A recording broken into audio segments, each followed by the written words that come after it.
Les amis, j'espère que vous allez bien et que vous passez tout simplement un excellent week-end. Et bien sûr, je vais faire le petit débrief du match qui opposait en Liga, qui opposait le Celta Vigo face au FC Barcelone. Victoire douloureuse du FC Barcelone, bien sûr. 2 buts à 1 avec un penalty à la dernière minute. Maintenant, penalty, il y avait. D'ailleurs, c'est quand même assez compliqué, un petit peu bizarre ce style de penalty, parce que du coup, pour ceux qui l'ont vu, on a bien vu que le joueur était de dos, il allait pour dégager, et Lamine Yamal est arrivé par derrière pour contrer le ballon, et du coup, l'autre, il a shooté la jambe de Lamine Yamal. Donc, c'est pas une faute faite exprès, mais est-ce que vraiment il y a penalty ou pas? Je sais pas du tout. Mais bon, en tout cas, il y a eu penalty, tant mieux. Le Barça prend les 3 points, il repasse troisième parce qu'il s'était fait doubler en début d'après-midi par l'Atlético Madrid, hein, qui ont gagné, je crois, 4 ou 5-0. Et du coup, même nombre de points avec le Barça, mais je crois par rapport au goal à virage, ils étaient passés devant. Mais là, du coup, Barça reprend la troisième place, parce qu'en fait, le Barça, ils ont énormément de mal à pas prendre de but. C'est incroyable. Dites-moi dans les commentaires s'il y a des supporters ou des fans du Barça et qui ont un très long souvenir de quand est-ce que le Barça a fait un match sans prendre de but. Parce que franchement, moi j'essaye de... Tout à l'heure, je me posais cette question et je me dis, ça date, ça fait très longtemps quand même. Franchement, ça fait vraiment, vraiment très longtemps. Mais bon, bref, en tout cas, on va parler du match, hein. On va parler du match tranquillement. Et franchement, que dire? Que dire? Le Barça, le problème du Barça, c'est qu'il arrête... Parce que là, c'est quand même le troisième qui jouait contre le 17e ou 18e, si je me trompe pas. Et pour moi, je voyais même pas de différence. Limite, ils ont proposé le Celta Vigo a proposé de plus belles choses, de plus belles occasions. Enfin, dans le jeu, c'était plus beau à regarder que le Barça. Le Barça, ils m'ont un petit peu, mais vraiment un petit peu fait kiffer sur certains mouvements, mais c'était très rare. C'était tellement rare que on se contente de quelques 1-2, on trouve ça magique, alors que normalement, au FC Barcelone, normalement, c'est... Voilà, tout le monde connaît le FC Barcelone, et normalement, c'est une base, tu devrais même pas te réjouir d'avoir une belle action comme ça, en fait. Donc voilà, après un très très beau but de Monsieur Lewandowski, d'ailleurs, c'est peut-être la seule chose qu'il a faite du match, hein, je vous cache pas, réellement, parce qu'on l'a pratiquement même pas vu. Mais bon, je vais en parler après, parce que je vais faire comme d'habitude, joueur par joueur. Donc voilà.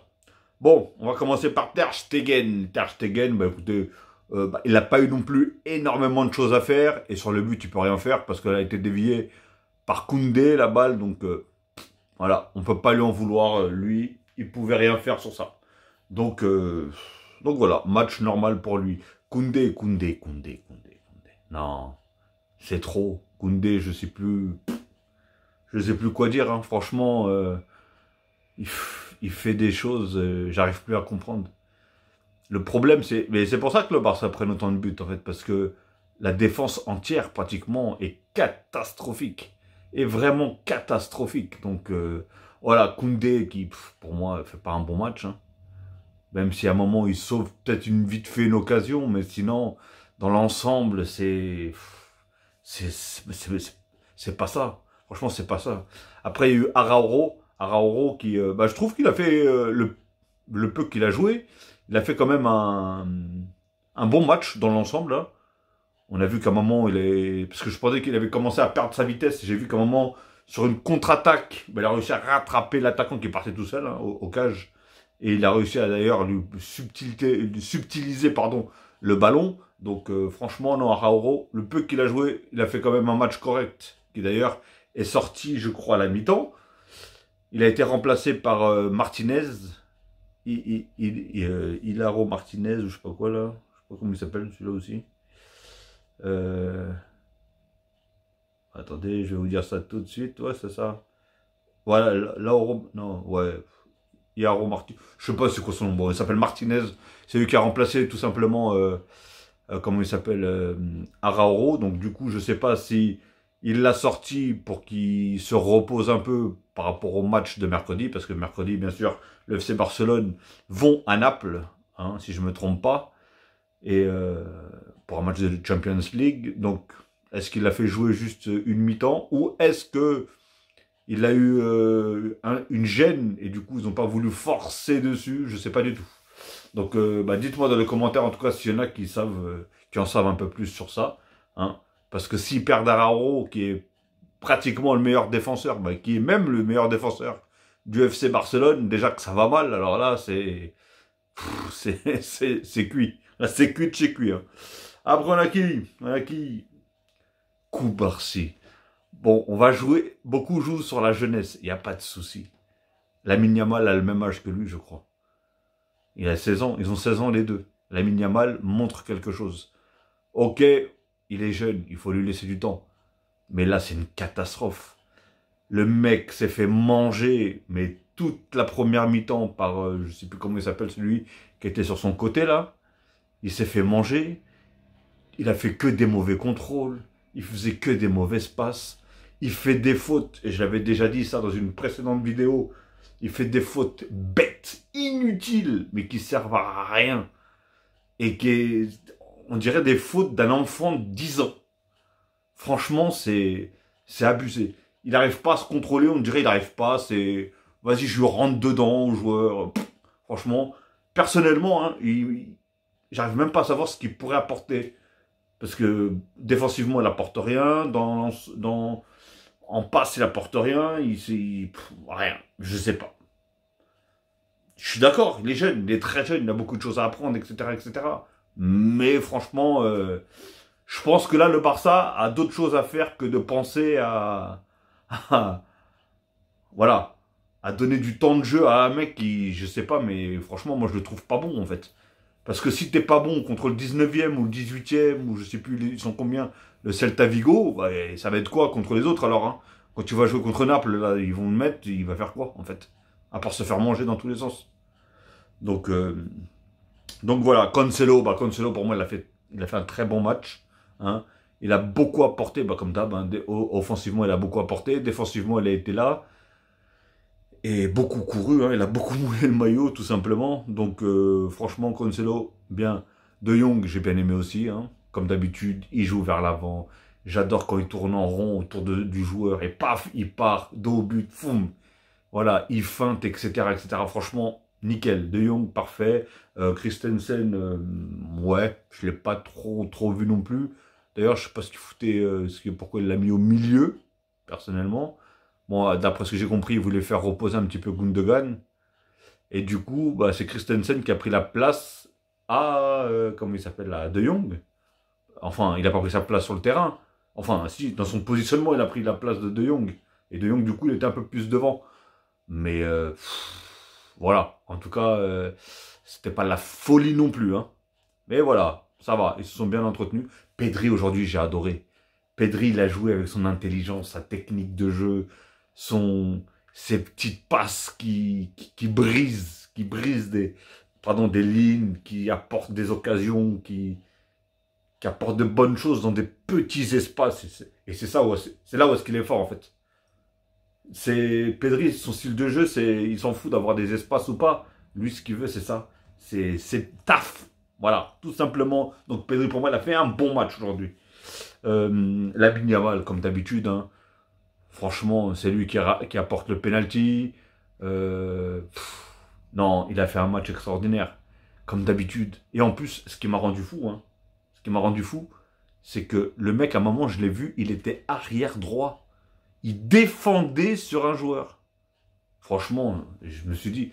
Ah, mais moi, j'aime pas trop les trucs comme ça parce que c'est le mec qui est le plus en forme. Ok, les jeunes, il n'y a pas de souci. Mais c'est le mec qui est le plus en forme. Économise-le. Parce que à force de faire toutes ces allers-retours là, et le gars, au bout d'un moment, il pourra plus être... On a vu à un moment qu'il a voulu contrôler, la balle, elle est passée. Ça, c'est des signes de fatigue. Des signes de... Voilà, les jambes, elles sont lourdes, forcément. T'amuses à faire des... Je sais pas quoi... C'est pas Daniel Alves, Lamine Yamal. Hein. Donc voilà, en tout cas, pour moi, il a fait un très bon match. Victor Roque. Bon, je crois que c'est sa première Ouh là là, titularisation, pardon. Je crois que c'est... Désolé hein, si vous entendez les pompiers. Mais voilà, c'est sa première titulaire. Oh là là, c'est sa première titulaire. Oh, vous m'avez compris. Hein. Oh, j'arrive même pas à le dire. Et ben j'ai trouvé qu'il était pas bon du tout en fait. J'ai.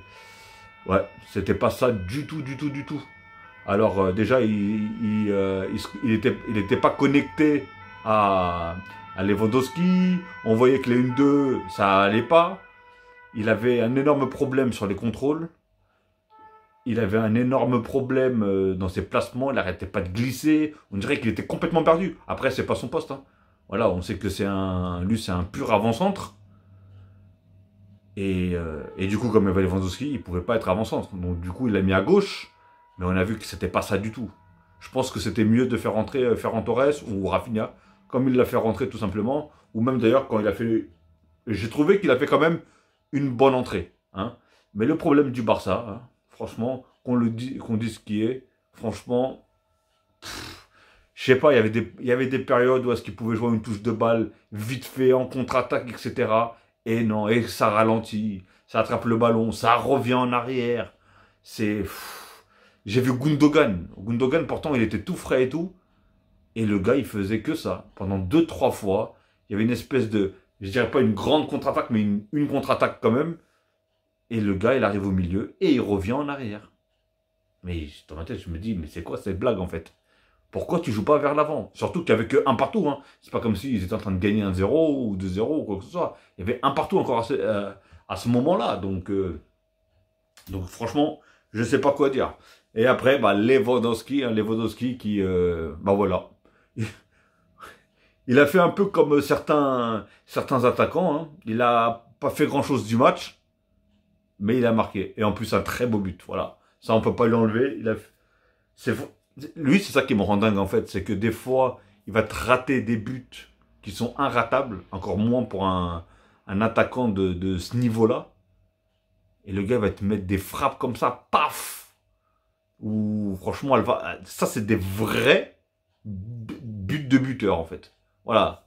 Ils sont magnifiques. Franchement, j'adore ce genre de but. Et voilà. Mais sinon, dans l'ensemble du match, il a rien fait. Tu lui retires le but, bah, c'est le néant. C'est le néant total. Et après, parfois, il y avait certains moments où je comprenais pas. Par exemple, Rafinha. Voilà. Par contre, Rafinha, on sait très bien qu'il est fort en dribble, il est fort pour effacer les joueurs, etc. Techniquement, il est très très fort. Et j'ai vu 1 ou 2 fois, il voulait mettre la balle à Lewandowski, alors que Lewandowski, il y avait 3 joueurs autour de lui. Impossible de lui passer. Et en fait, il s'entrait dans le vide. Alors que lui, Rafinha, avec un seul joueur devant lui. Ça veut dire que limite, essaye d'effacer le joueur, et voilà, taf, tu vois. Mais non, même pas. Rien du tout, que dalle. Donc voilà, les amis. Bon, bah, en tout cas, c'est vraiment une victoire qui, je pense, fait du bien. C'est même pas je pense. Fait du bien, tout simplement, au FC Barcelone, surtout pour le classement. Hein. Et même si je pense que la Liga, c'est plus que compliqué. Hein, faut dire ce qui est. C'est plus que compliqué, mais au moins pour rester sur le podium, pour tout simplement aller la saison prochaine en Ligue des Champions. Mais bon, alors j'entends beaucoup de choses. Certains joueurs qui pourraient partir, surtout de grosses têtes comme De Jong ou Araujo. Pour moi, je suis pas sûr, mais apparemment c'est vraiment un merdier au niveau financier. Et bah, c'est peut-être les seuls 2 joueurs qui peuvent rapporter. C'est pour vous dire hein, à quel point ça va très très mal dans l'équipe du Barça. C'est qu'il n'y a que 2 joueurs qui peuvent rapporter de l'oseille. Hein. C'est sur 11, ou même sur plus, sur 15. Bah, c'est que ces 2 joueurs-là qui peuvent rapporter de l'oseille. De Jong et Araujo. C'est complètement fou. Bon, bref. En tout cas, voilà. Bah, écoutez, j'espère que vous avez apprécié quand même ce match-là. Et bravo quand même aussi au Celta Vigo, qui ont fait quand même un match assez correct. Mais c'est pour vous dire que, des fois, je me dis, c'est à cause du Barça, en fait. Parce que le Barça, il laisse tellement jouer. Et je vous dis, les autres équipes en face, ils ont plus peur du Barça. Ils ont plus peur du Barça. On en a la preuve. Ils se permettent de faire des gestes techniques, des sombreros, des ceci, des cela. Qu'est-ce que vous voulez faire? Tout simplement, les amis. Ok? Bon, bah écoutez, je vais pas vous déranger plus longtemps. Ça fait déjà 15 minutes que je fais cette vidéo. Je vais vous souhaiter en tout cas une bonne fin de soirée ou enfin une bonne soirée ou tout simplement une bonne journée. Tout dépendra de l'heure que vous allez regarder cette vidéo. Et comme d'habitude, hein, n'hésitez pas à liker, à commenter, bien sûr à partager et à vous abonner, les amis. Ok? Bon, bah écoutez, je vais faire un débrief après qui va du match du Paris Saint-Germain. Comme d'habitude, c'est ma petite équipe, forcément. Donc voilà, donc bravo quand même au FC Barcelone pour leur victoire et pour reprendre la 3e place, tout simplement, ok? Allez, tous les amis, prenez soin de vous, prenez soin des vôtres et faites attention à vous.